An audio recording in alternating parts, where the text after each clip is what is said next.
자, 6장부터 시작합니다. 누가복음 6장부터 시작합니다. 안식일에 예수께서 날밭 사이로 밀밭 근데 이게 날밭이네. 이거 성경도 이게 이거 집어보자. 잘못 인쇄된 게 많구나. 다시 해요? 다시. 괜찮아요. 자, 안식일에 예수께서 밀밭 사이로 지나가실새 제자들이 이삭을 잘라 손으로 비비어 먹으니 어떤 바리새인들이 말하되 어째여 안식일에 하지 못할 일을 하느뇨. 예수께서 대답하여 가라사대 다윗이 자기와 및 함께한 자들이 시작할 때에 한 일을 잊지 못했느냐. 그가 하나님의 전에 들어가서 다만 제사장 외에는 먹지 못하는 진설병을 집어먹고 함께한 자들에게도 주지 아니하느냐. 또 가라사대 인자는 안식일의 주인이니라 하시더라. 자, 이것은 이제 그 예수의 제자들이 밀밭 사이로 지나가다가 이 말씀 같이 얼마나 제대로 못 먹었으면 배고파서 밀이삭을 잘라 먹었겠어요. 밀이삭 잘라 먹어본 사람 있어요? 여러분들 중에? 저는 시골에서 밀이삭 어렸을 때 시골에서 자랐는데 밀이삭 많이 잘라 먹어봤어요. 밀리삭을 배고파서 잘라 먹었다기보다는 나 같은 경우에는 그 밀이 완전히 연물기 전에 밀이 좀 파랄 때 밀리삭을 이렇게 잘라가지고 손으로 비비면 그 알맹이만 나오거든요. 그럼 이제 껍질을 벗기고 알맹이만 해서 씹으면 마치 뭐가 같으냐면 껌 씹는 것 같아요. 그 밀이 좀 그 찰기가 있잖아요. 그 찰기가 있어가지고 그 씹는 맛이 쫄깃쫄깃한 맛이 나면서 껌 씹는 맛이 나요. 그래서 껌을 씹으려고 그 이삭을 따먹었던 기억이 있어요. 여기 예수의 제자들은 그 반대죠. 배고파서 그 밀이삭을 잘라 먹었는데 바리새인들이 마침 이것을 봤네. 공교롭게인지 어쩐지 몰라도 우연히 봤는지 몰라도 바리새인들이 보고 지금 이게 율법에 금한 일을 했다는 그런 의도 같아요. 여기는 율법이라는 말이 없지만은 그래서 못할 일을 한다 이렇게 이제 여기서 바리새인들이 말하니까 예수님이 말씀하신 것이 뭐냐면 다윗이 도망 다닐 때에 사울의 눈을 피해서 그 손을 피하여 도망 다닐 때에 먹었던 진설병의 얘기로 설명을 해요. 그러니까 상당히 차이가 있는 말씀이에요. 이 비유가 이게 밀이삭을 잘라 먹은 것이 제사장이 먹는 진설병으로까지 설명이 되니까 이것은 하늘과 땅 차이의 이건 비유예요. 이것은 사실 따지고 보면. 그러면 지금 예수님 말씀하신 이 내용을 볼 것 같으면 다윗이 제사장만 먹을 수 있는 그 진설병을 다윗만 먹은 것이 아니라 그 함께하는 자들에게까지도 주어서 그 진설병을 먹지 아니했느냐. 이 이야기는 밀이삭 먹은 것이 죄가 되면 그럼 다윗이 그 진설병을 먹은 것은 얼마나 더 큰 죄이겠느냐. 말도 안 되는 엄청난 큰 죄다. 이와 같은 얘기와 같은 얘기거든요. 이 비유가. 그런데 결과적으로는 뭐예요? 다윗과 그 함께한 무리들이 진설병을 먹은 것도 죄가 되지 아니했다는 얘기거든요. 결론은. 그런데 어떻게 밀이삭 이까지 따는 것이 죄가 되겠느냐 이렇게 말씀하시는 거거든요. 그럼 이 죄가 뭐에 대한 죄예요? 도대체가 뭐에 대한 죄예요? 안식일에 대한 죄거든요. 안식일에 대한 죄. 안식일에 이런 일을 했기 때문에 안식일을 범한 것이다 이렇게 지금 말하는 것이나 바리새인들이. 그런데 예수님은 말씀하시기를 지금 다윗이 진설병을 먹은 것도 가지고 얘기했단 말이에요. 그러면 다윗이 진설병을 먹은 것도 죄가 안 되는데 아무리 안식이라 할지라도 이까지 밀이삭 따먹은 것이 죄가 되느냐 하는 말씀이란 말이에요. 결론적으로 말하면. 그러면 이 말씀을 어느 말씀으로 우리가 다시 이 말씀을 증거해 볼 수가 있어요? 입으로 돌아가는 것은 죄가 되지 않는다. 입으로 돌아가는 것은 죄가 되지 않는다. 자, 그러면 예수님이 말씀하시는 밀리삭을 따먹은 것이 죄가 된다고는 바리새인의 입장과 그 다음에 진설병을 먹은 자들도 죄가 없은 것 같이 이들도 죄가 없다는 말씀과의 비교는 무엇과 무엇에 대한 비교예요? 땅의 법과 하늘의 법의 비교예요. 밀리삭 따먹은 건 하늘의 죄가 아니라 땅의 죄예요. 진설병은 하늘의 죄예요. 이거는. 왜? 왜 그래요? 진설병은 혹시 왜 하늘의 죄예요? 제사장이 먹는다는 얘기는 결국 하나님이 흠양하신다는 뜻과 같은 것이거든요. 하나님이 레위기를 통해서 말씀하실 때 하나님의 기업은 곧 레위 기업이다 이렇게 말씀하셨단 말이에요. 그러니까 레위에게 하나님의 기업을 줘서 그들이 먹게 했잖아요. 이것을 하나님이 주시는 음식이다 이렇게 성경은 기록하고 있잖아요. 그러니까 레위인들이 먹을 수 있는 것은 하나님이 드시는 흠양하시는 것인데 그것을 다시 먹었는데 죄가 안 되는데 하물며 땅에 그 밀리삭 따먹은 것이 죄가 되느냐 이런 말씀으로 지금 우리는 이 말씀을 해석해 볼 수 있어요. 그러니까 죄가 참 많죠. 이 말씀을 하면 지금 밀리삭 따먹었다는 것이 죄가 되지 않는다는 얘기는 사실 아니에요. 땅의 죄는 땅에서 지은 죄는 얼마든지 사함을 받을 수 있다는 뜻도 여기에 포함되어 있어요. 그러나 하늘의 죄는 사함을 받지 못한다. 그런데 큰 것은 입으로 들어가는 것은 하늘 앞에 죄가 되지 않는다가 더 정확한 답이 됩니다. 다음에 6절부터 또 다른 안식일에 예수께서 회당에 들어가서 가르치실세 거기 오른손 마른 사람이 있는지라 서기관과 바리새인들이 예수를 송사할 빙거를 잡으려 하여 찾으라여 안식일에 병 고치시는가 여쭈니 예수께서 저희 생각을 아시고 손 마른 사람에게 이르시되 일어나 한가운데 서라 하시니 저가 일어나 서거늘 예수께서 저희에게 이르시되 내가 너희에게 묻노니 안식일에 선을 행하는 것과 악을 행하는 것 생명을 구하는 것과 멸하는 것 어느 것이 옳으냐 하시며 무리를 둘러보시고 그 사람에게 이르시되 내 손을 내밀라 하시니 저가 그러하매 그 손이 회복된지라 저희는 분기가 가득하여 예수를 어떻게 처치할 것을 서로 의논하니라. 지금 병 고친 게 문제입니까? 안식일이 문제입니까? 병 고친 게 문제가 되는 게 아니라 안식일에 이 일을 했다는 것이 지금 바리새인들의 눈에는 지금 거슬리는 거예요. 바리새인들 눈에는 병 고친 자체가 잘못한 게 아니에요. 바리새인들이 보는 것도 안식일을 범한다는 얘기예요. 안식일은 아무것도 하지 말라고 그러는데 안식일에 이런 일을 한다는 얘기예요. 이보다 더 심한 얘기도 나오죠. 이보다 더 심한 얘기가 아버지께서 일하시니 나도 일한다가 더 심한 답변이죠. 바리새인들이 하는 말에 대해서. 자, 그것은 이제 나중에 다른 말씀에서 이제 기록되니까 요한복음에서 우리가 보기로 하고. 자, 이 말씀에서 우리가 보면은 앞에는 안식일에 밀리삭 따먹은 것을 죄로 잘못한다고 바리새인들이 책망했고, 지금 이 말씀에서는 안식일에 손 마른 자 병 고치는 손 마른 자를 고친 것을 지금 이제 책망하는 거예요. 근데 우리가 세상의 사람의 차원에서 예수님을 우리가 평한다면 세상 사람의 눈으로 평하는 거예요. 세상 사람의 눈으로 평하면 예수님이 좀 짓궂은 데가 있다고도 할 수 있어요. 왜 그런가 하면 손 마른 자가 거기 있어서 바리새인들이 지금 예수님이 그 손 마른 자를 어떻게 하나 지금 엿보고 있는지를 예수님이 아시잖아요. 그러면 예수님이 좀 그 순간을 피해서 하실 수도 있는데 일부러 그들이 보는 중에 지금 하시거든요. 사실 이 말씀을 보면.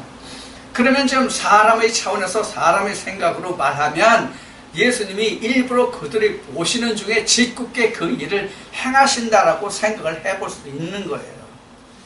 그러면 이 대목에서 예수님이 왜 지금 하필 그들이 엿보고 있는 줄을 뻔히 아시는데 이 일을 행하셨을까 하는 거예요.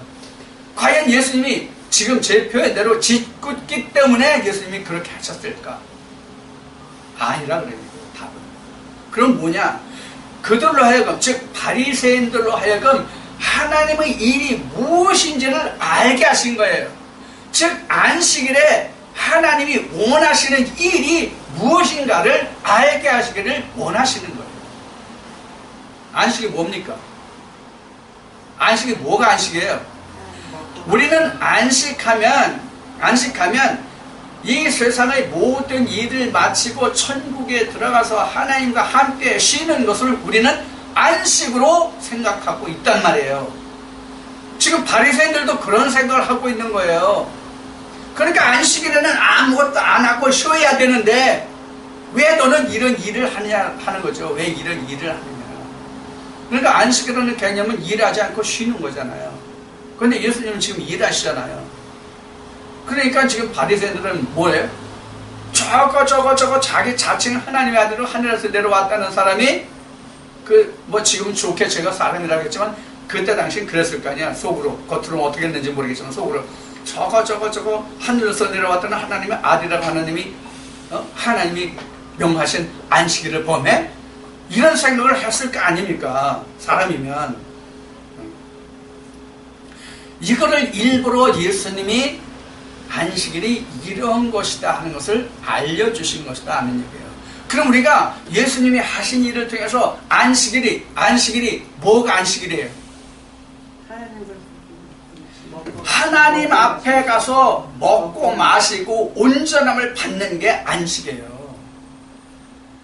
내가 온전하지 못한데 안식을 받을 수 있어요? 안식할 수 있어요? 병든 자가 안식일이라고 해서 안식할 수 있냐고요? 아픈데 병을 고침을 받아야 안식할 수 있을 거 아니에요? 그럼 사실 하나님께 내가 온전함을 받는 날은 안식일을 통해서만 받을 수 있는 거예요.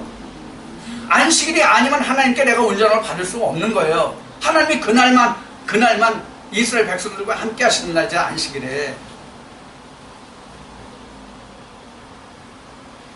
우리는 이 안식을 문자적으로만 본단 말이에요. 안식을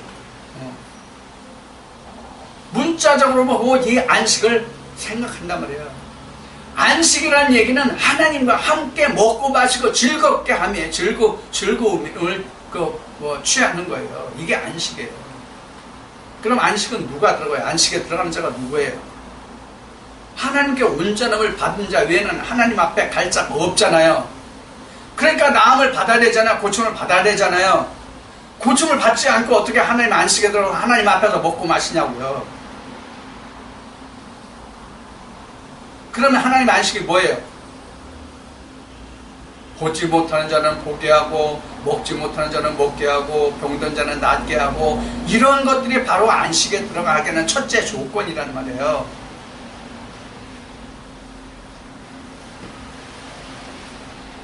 그래서 우리가 신약교 뒤에 가면 이제 바울 서신 여러 가지 서신들이 나오는데 그 서신에 보면 그러잖아요. 이런 말씀이 나잖아요.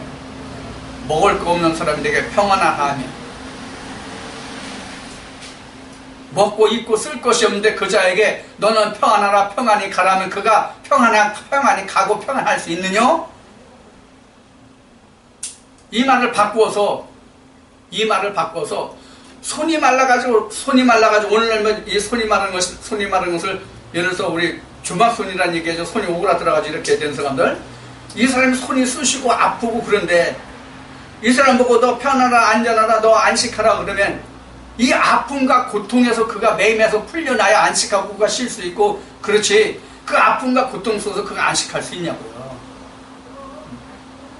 오늘은 안식일이 너 아프지 말라 그러면 그 사람 아픈 사람이 안 아플 수 있냐고. 쉬운 얘기로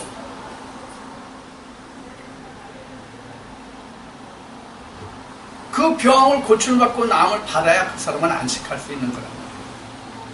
그럼 하나님의 역사하심이 없고서야 안식함이 병나음이 고침이 있을 수 있어요? 자, 이러한 관계를 지금 예수님은 바리새인들에게 드러내시고자 하시는 거예요. 안식이 무엇인지를 드러내시고자 하시는 거예요. 예를 들어서 우리가 안식일에 편히 쉬고 뭐 쉬운 얘기로 노는 것이라고 얘기한다면 안식일날 주일날 왜 예배드려요? 제7일은 하나님의 창세기 2장에서 말씀하시기를 제7일은 하나님이 쉬시는 안식이라고 되어 있잖아요.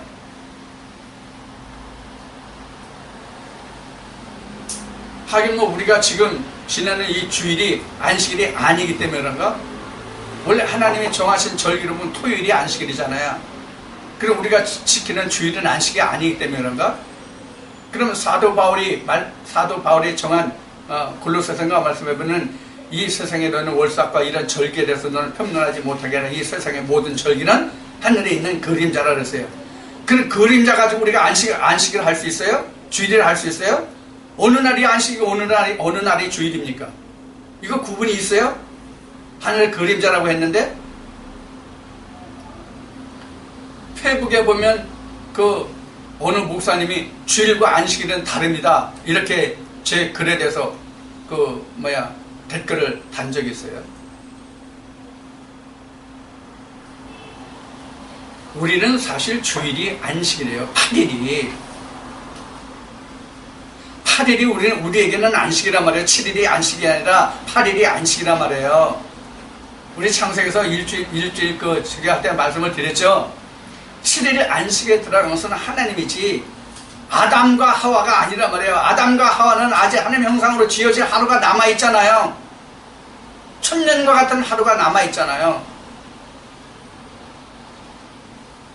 이것이 창세기 하나님이 아브라함에게 말씀하실 때 내 아들 이삭을 8일 만에 하려는 말씀과 같단 말이에요. 그것이 주일이잖아요. 오늘날 우리가 말하는 주일. 예수님이 부활하신 안식구 첫날이잖아요. 왜 주일과 안식일이 다릅니까? 이 주일과 안식일이 다르다는 의미는 앞에 말씀드린 것 같이 안식은 우리가 죽어서 안식을 누리는 것으로 생각하기 때문에 주일과 안식이 다르다고 말하는 거예요. 제 생각에는. 자, 그래서 우리가 지금 왜 예수님이 굳이 바리새인들이 저가 무엇을 하나 보려고 망보는데 왜 일부러 그것을 아시면서도 이 일을 행하셨을까 하는 점을 우리가 관찰해 봤어요. 다음은 예수의 제자들의 택함입니다. 12절로부터입니다. 이때 예수께서 기도하시러 산으로 가사 밤이 맞도록 하나님께 기도하시고 밝음에 그 제자들을 부르사 그 중에서 12를 택하여 사도라 칭하셨습니다. 이 말씀을 보면 여기에 기록된 말씀을 보면은 제자들을 부르사 그 중에서 12를 택했다 이렇게 기록하고 있으니까 제자들이 많이 있었다는 얘기예요. 그 증거가 어디 나와요? 예수님의 제자들이 많았다는 증거가 어디 나와요? 고린도전서 15장에 나와요. 다른 사도들이 많이 나오잖아요. 예수의 12 제자들과 그 나머지 500여 명 이렇게 나온단 말이에요. 거기에서 다른 사도들이 나와요. 그래서 예수의 제자들이 많음을 우리가 그 말씀에서 엿볼 수가 있어요. 그래서 그들 중에서 12를 택하여 특히 사도라고 했어요. 그러니까 제자가 있고 사도가 있다 이렇게 볼 수 있죠. 지금 이 말씀에서 보면은 제자들을 부르사 그 중에서 12를 택하여 사도라 칭하셨으니, 그러니까 제자들 중에서 12를 택하여 사도라고 예수님이 하셨다면 12를 제외한 나머지는 제자겠죠. 그렇게 여기서 분류를 해볼 수가 있습니다. 그래서 사도들의 이름을 보면 베드로라고도 이름 주신 시몬과 및 그 형제 안드레와 및 야고보와 요한과 빌립과 바돌로메와 마테와 도마와 및 알페오의 아들 야고보와 및 셀롯이라는 시몬과 및 야고보의 아들 유다와 및 예수를 파는 자들 가룟 유다라 이렇게 해서 12이 나왔어요. 그러니까 유다가 둘이죠. 그렇죠? 가룟 유다까지 해서 둘이에요. 자, 이렇게 해서 이제 예수의 제자가 이제 12들 많은 제자들 중에서 12를 택해서 특히 사도로 세우는 그 제자들이 지금 여기서 지목이 됩니다. 내가 신학을 할 때 들은 얘기로는 그 한국의 목사들이 미국에 그 여행을 갈 때 공항에서 다 이미그레이션을 받잖아요. 이민 관리에서 그때 목사라고 하면 목사한테 물어보는 게 예수의 제자 이름을 대보라 이렇게 얘기를 한다네요. 그래서 그 사람이 목사인지 아닌지를 거기서 가름하는 경우가 많대요. 근데 목사들이 예수의 제자 이름도 모르는 사람들이 많다 하는 얘기를 제가 들었어요. 근데 미국 공항에서 미국 출입국 관리사무에서 볼 때 미국에서 안수를 받은 사람에게는 프리패스입니다. 그런데 한국에서 안수 받은 사람들은 색안경을 끼고 보는 것 같아요. 그것도 차이가 있답니다. 그래서 미국에서 안수를 받은 사람은 미국 공항 출입이 한결 부드럽다. 이 얘기를 당시 그 미국 사람한테 미국 그 목사한테 들은 얘기예요. 그런 얘기예요. 그런데 한국의 목사들이 그 예수의 제자 이름도 모르는 사람들이 많다. 그럼 예수의 제자 12를 아는 게 중요할까요? 중요하지 않을까요? 중요하죠. 개뿔 아무것도 아니야. 이거 예수의 제자 이름 몰라도 돼. 이거 아니 예수의 제자 이름을 몰라도 된다는 의미는 어떤 의미로 얘기냐면 영생의 길을 가는 데 있어서는 예수의 제자 이름 몰라도 된다는 얘기예요. 우리가 영적으로 따지면 예수님의 제자는 사실 내 제자예요. 오늘날 우리로 보면 이 말에 대해서 수긍을 할 사람들이 몇 명일지는 모르겠지만 사실 예수의 제자는 내 제자와 같아요. 이게 시대만 다를 뿐이에요. 수직적인 시대의 흐름에 따라서만 다를 뿐이지 나도 지금 내가 12제자를 거느려야 돼요. 그럼 우리가 12제자를 거느린다는 말을 꼭 우리가 사람으로만 보면 안 돼요. 사람으로만 보면 안 돼요. 이건 요한계시록 7장 이후부터 이제 쭉 14만 4천 무리가 나오는데 그 14만 4천 무리에서 이 관계를 좀 우리가 살펴보기로 하고요. 여기서는 그냥 지나가기로 합시다. 그래서 예수에게는 12제자가 있다. 이건 세상에 있는 사람들 사실 다 알아. 12제자가 있다는 것은. 그 이름은 다 알지 모를지 그건 모르지만 세상에 있는 사람들도 성경에 관심 있는 사람은 예수에게 12제자가 있다는 건 사실 다 아는 사실이에요.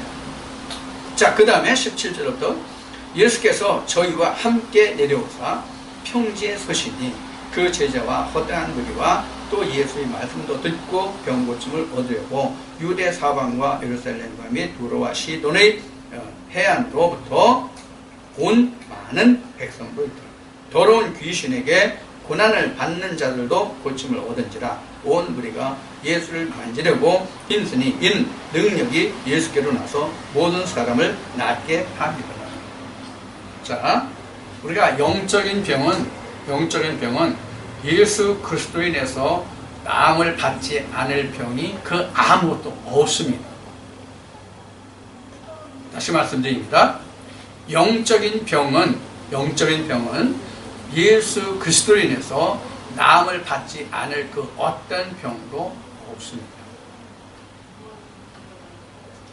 이 이야기를 꼭 여러분들이 염두에 두시기 바랍니다.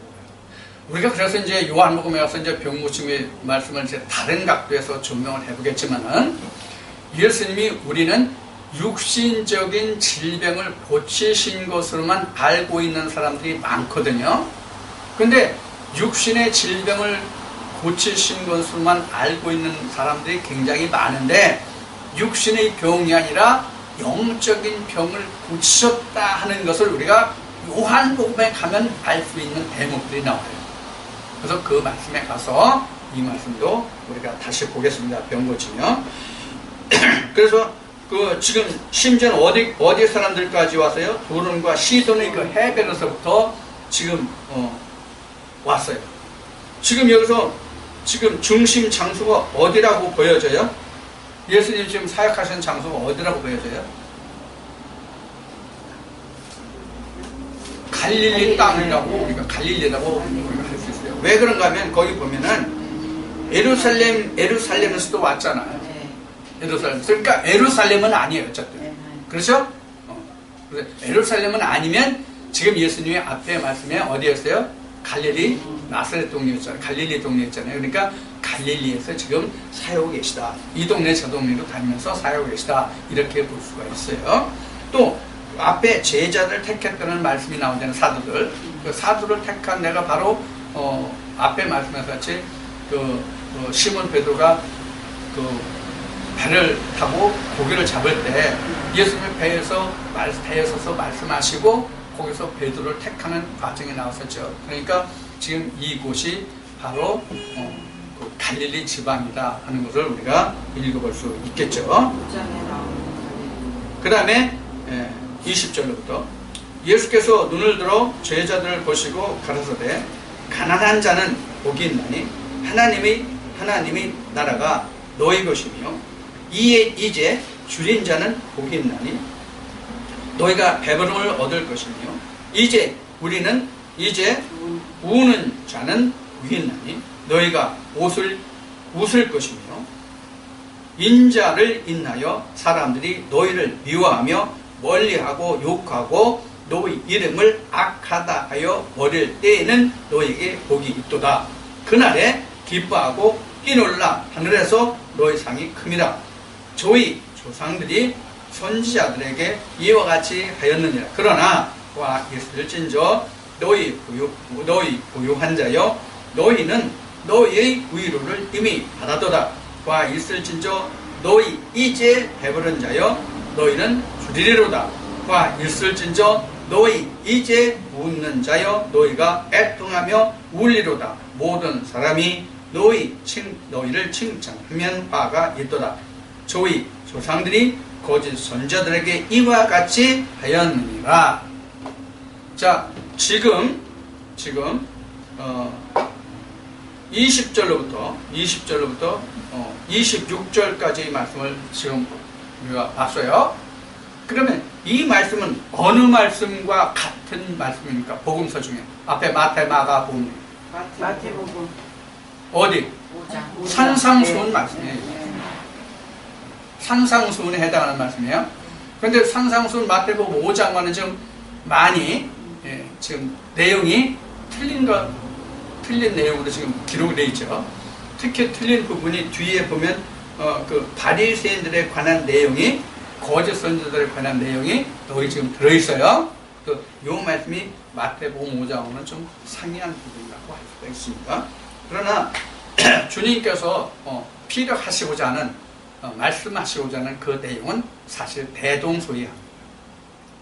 자, 이 말씀을 다시 보겠습니다. 20절부터 예수께서 눈을 들어 제자들을 보시고 가라사대 가난한 자는 복이 있나니 하나님의 나라가 저희 것이니. 여기는 가난한 자 그랬는데 마태복음 심령이 가난한 자 그렇게 나왔죠. 심령이 가난한 자는 자, 심령이 가난하다고 한 것이니까 즉 세상의 어떤 물질의 가난함을 얘기하는 것이나 우리 영혼의 갈급함을 이야기하는 것이죠. 그래서 영혼의 갈급한 자가 복이 나니 그러한 자에게는 하나님 나라가 저희 것이다. 즉 이야기는 부자는 하나님 나라를 받아들일 수가 없다는 얘기예요. 그 마음에 가진 것이 많아서 하나님 말씀을 받아들일 수 없는 자는 하나님 나라를 볼 수가 없다는 얘기예요. 이것이 바로 누가복음 16장에서 이제 16장이 나올 텐데 이제 6장이니까 누가복음 16장에서 부자와 거지 나사로의 말씀이에요. 마음이 가난한 자는 복이 있나니 이 말씀이 바로 누가복음 16장에서 부자와 거지 나사로의 말씀으로 전개된다 그런 말이에요.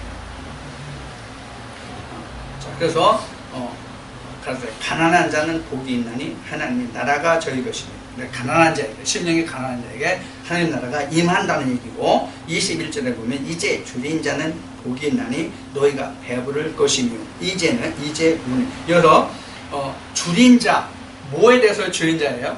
의에. 하나님의 생명의 떡에 대해서, 즉 의에 대해서 줄인 자는 복이 있다. 그런 얘기는 하나님의 말씀으로, 이제 내가 여기 있으니 너희가 이 말씀으로 배부르리라, 나의 말로 배부르리라, 이런 말씀이고요. 그 다음에 이제 우는 자는 복이 있나니 너희가 웃을 것이며, 이 운다는 게 뭐예요? 애통하는 자, 애통하는 자. 마태복음 5장에서는 애통이 나왔죠? 여기서는 우는 자는 복이 있나니 웃을 것입니다.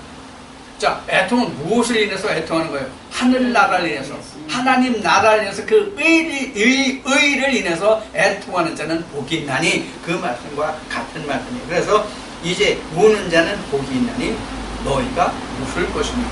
그렇죠? 하나님의 의가 오면 이제 웃죠. 그 다음에 22절에 인자를 인하여 사람들이 너희를 미워하며 멀리하고 욕하고 너희 이름을 악하다 하며 버릴 때에는 너에게 복이 있도다. 이것이 마태복음 5장에서는 어느 말씀에 해당하는 말씀이에요? 의를 인하여 핍박받고, 이 말씀에 해당하는 말씀이에요. 그래서 그런 자들은 복이 있다. 그래서 지금 이 말씀이 22절에 기록되고 23절, 그날에 기뻐하고 뛰놀라 하늘에서 너희 상이 큼이라, 저희 조상들이 선자들에게 이와 같이 하였다. 여기서 그날이 언제? 그날에 기뻐하고 뛰놀라. 이렇게 심령이 가난한 자, 이런 자들이 하나님의 음성을 듣는 그날에는, 이런 뜻이에요. 그 음성을 듣는 그날에는 기뻐하고 뛰놀라, 하늘에서 너희 상이 큽니다. 이걸 분명히 상이 어디 있어요? 하늘에 있어요. 땅에 있는 상이 아니에요. 그래서 우리가 하나님 앞에 나와서 하나님을 알고자 하는 것은 이 세상에서 내가 보상을 받고자 함이 아니라 하늘의 보상을 받는 것이 곧 믿음의 본질이라, 그런 얘기입니다. 이 말씀을 우리가 오늘날 믿음의 사람들을 바라볼 때 어떤 것이 지금 여기서 드러납니까? 세상의 상을 받으려고 하는 사람들이 많다는 것이 드러나죠. 예수님이 말씀하시면 하늘의 상인데, 오늘날 사람들은 하늘의 상보다는 땅의 상으로 받고 하늘도 상 받으려고 지금 생각하고 있단 말이에요. 근데 주님은 하늘의 상을 말씀하실 때 땅의 상을 말씀하신 거 없어요. 사실 하나도. 자, 이 말씀에서 우리가 그 면을 좀 살펴보고요. 그 다음에 24절에 그러나 화 있을진저 너희 부유한 자여 너희는 너희 의를 이미 받았다. 이 부유한 자가 바로 뭐냐면 이때 당시에 바리새인들을 말하는 거예요. 너희가 하나님의 지식을 다 가졌다고 하는 자들, 스스로 이 바리새인들을 말하는 거예요. 이게 요한복음 9장에 가서 이제 나옵니다. 자, 그래서 그런 사람들은 줄이리로다. 즉 예수 그리스도의 전하시는 그 말씀을 듣지 못할 것이다, 그런 얘기예요. 그것이 줄일 것이다 하는 얘기예요. 그 다음에 25절에 화 있을진저 너희 이제 배부른 자여 너희는 줄이로다. 화 있을진저 너희 이제 웃는 자여 너희가 애통하며 울리로다. 왜 애통하며 울까요? 신랑을 빼앗깁니다, 이들은. 그래서 울고요. 그 다음에 모든 사람이 너희를 칭찬하면 화가 있도다. 저희 조상들이 거짓 선자에게 이와 같이 행하였느니라. 그래서 거짓 선자에게 뭘 했다는 얘기야? 칭찬했다는 얘기죠. 그래서 칭찬에 대해서 여기 지금 말씀하시고, 칭찬받는 자는 화가 있다. 그런데 오늘날은 많은 선자들이 사람들에게 칭송받기를 원하죠. 많은 사람들에게 칭송받기를 원합니다. 자, 그 다음에 27절부터 그러나 너희 듣는 자에게 내가 이르는, 듣는 자에게입니다. 듣지 못한 자는 소용이 없는 거죠. 듣는 자에게 이르노니 너희 원수를 사랑하며 너희를 미워하는 자를 선대하며 너희를 저주하는 자를 위하여 축복하며 너희를 모욕하는 자를 위하여 기도하라.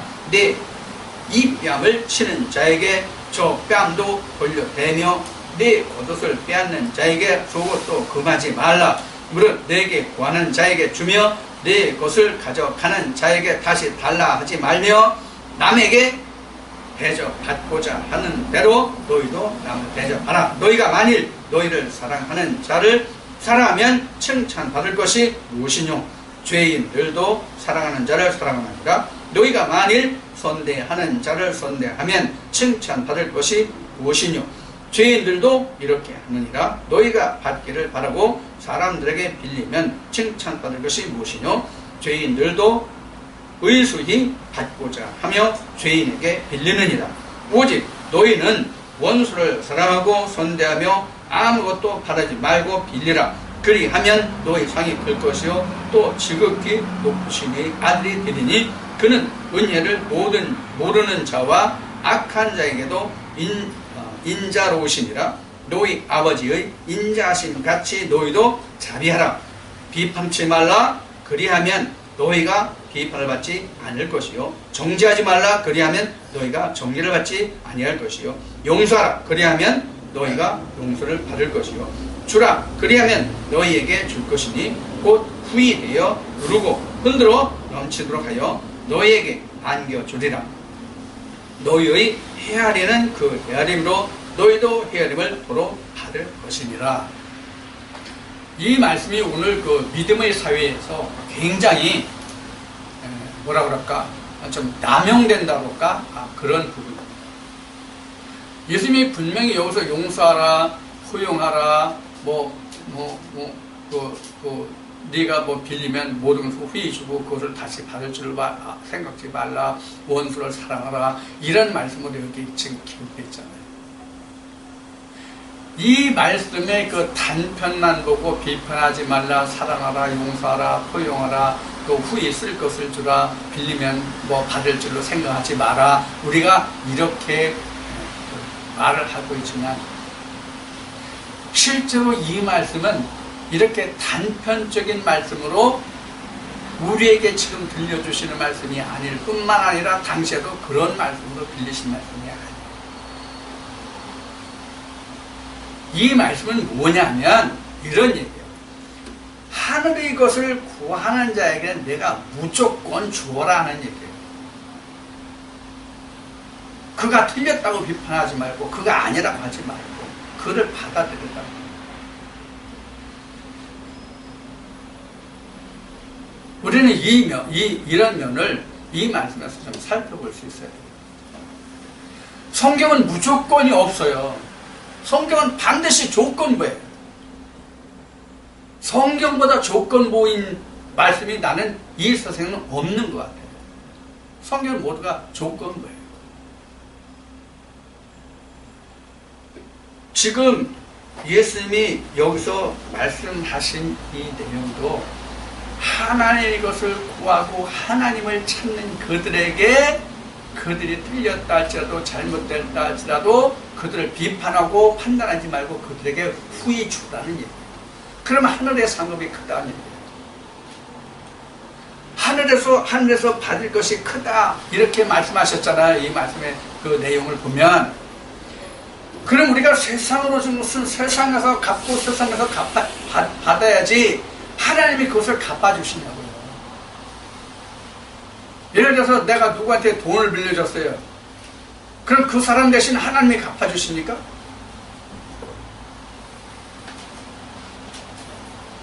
그러나 하나님이 이것으로 행하였을 때는 반드시 하나님이 그것을 갚아주십니다. 어느 누가 말씀을 구할 때 그가 잘못 구해요. 그래서 내가 그자에게 온전한 말씀을 전했어요. 그럼 내게 있는 말씀을 그에게 전했으면 나는 말씀이 없습니까? 하나님은 다른 것으로 또 채워주신다고 해요. 세상에 이것은 내게 있는 것을 상대방에게 주면 내게 남는 것이 없어요. 세상의 물질은 어떤 것이든지. 그러나 하나님의 것은 내게 있는 것을 다른 자에게 주면 더 풍성이 넘친다는 것을 우리는 알고 있잖아요. 근데 이것이 어찌 물질에 관한 것이냐고요. 지금 말씀드린 바와 같이 세상의 물질은 내게서 나가면 그것이 그 사람에게서 다시 오거나 하지 않으면 절대로 그 물질은 채워지지 않아요. 그러나 하나님의 것은 내게 지금 있는 것을 누구에게 전해 주었다 할지라도 그것이 비질 않단 말이에요. 그대로 있고 또 채워진단 말이에요. 다른 것이 더.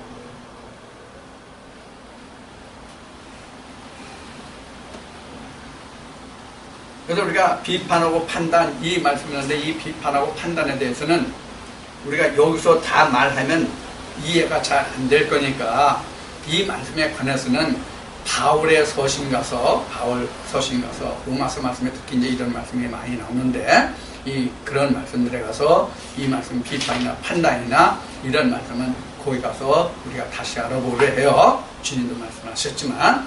그래서 비판과 판단은 지금 결론으로만 말하면 산자만이 비판과 판단을 할 수 있습니다.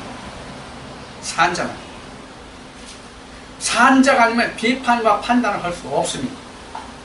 비판과 판단이라고 하는 것은 내가 잘했어 못했어 이런 것이 비판이 아니라 진정한 비판은 죽었다 살았다예요. 진정한 비판은 이보다 더 큰 비판이 어디 있어요?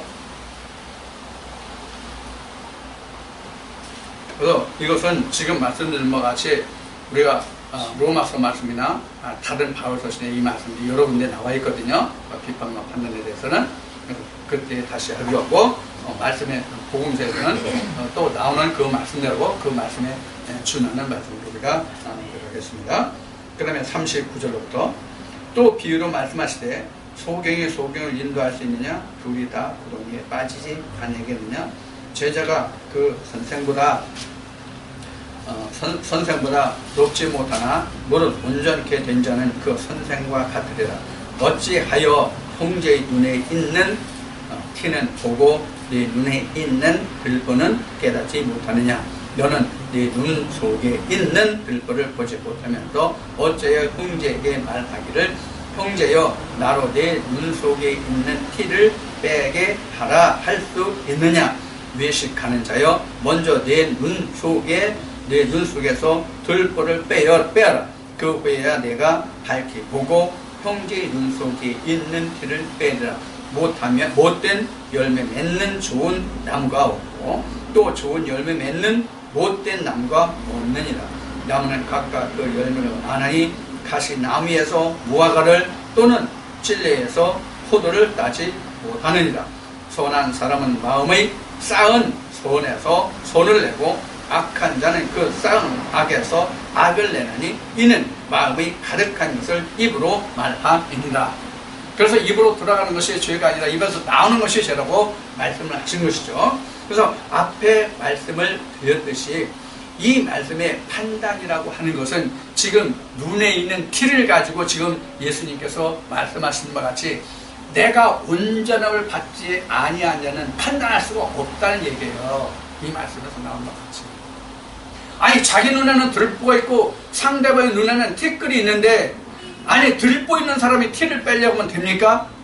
그러니까 너 먼저 내 들보를 빼라는 얘기가 내가 먼저 온전함을 입고 그 사람의 티를 빼라는 것은 내가 온전해졌을 때 내가 살았을 때 그 다음에 내가 살아난 연후에 그 다음에 티끌 있는 사람을 살려라 이런 얘기거든요. 나는 산전이 너도 살아라.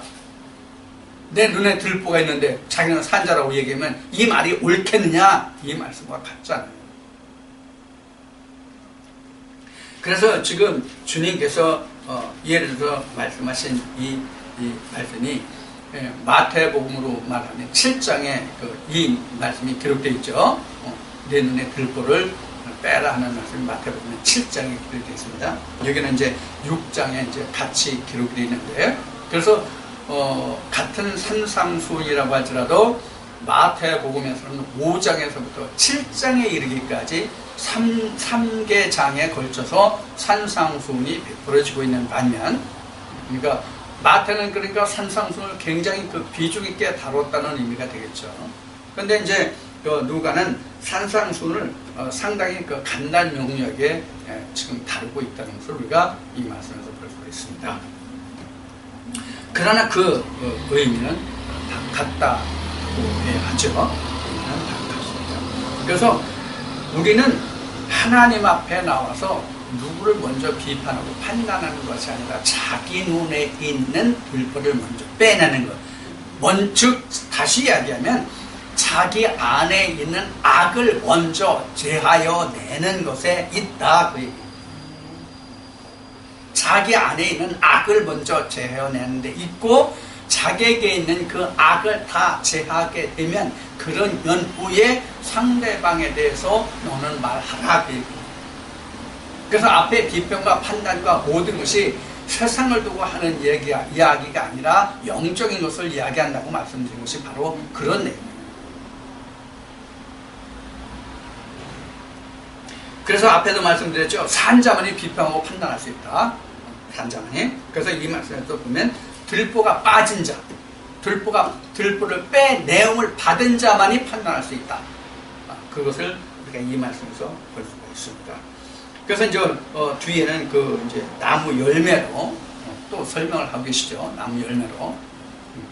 이 나무 열매는 참 우리가 주님이 말씀하시지 않더라도 이거 뭐 익히 잘 아는 사실이잖아요. 어떻게 찔려나면서 포도를 따고 포도나무에서 어떻게 포도나무가 어떻게 엉겅퀴를 낼 수 있습니까? 즉 다시던 물을 낼 수가 있냐는 포도나무. 이제 그런 얘기죠. 여기서 이제 무화과나 이 포도 이것은 실제로 무화과나 포도를 얘기하는 게 아니에요. 실제로 포도나 그 무화과를 얘기하는 게 아니라 이 무화과나 포도나 찔레를 비유해서 영적인 면을 드러내고자 하심이죠. 이건 이렇게 잘 아시는 말씀이니까 이 정도하고 넘어가겠습니다. 그 다음에 46절에 너희는 나를 불러 주여 주여 하면서도 어찌하여 나의 말하는 것을 행치 아니하느냐. 내가 나와 내 말을 듣고 내게 나와 말을 듣고 행하는 자마다 누구와 같은 것을 너에게 보이리라.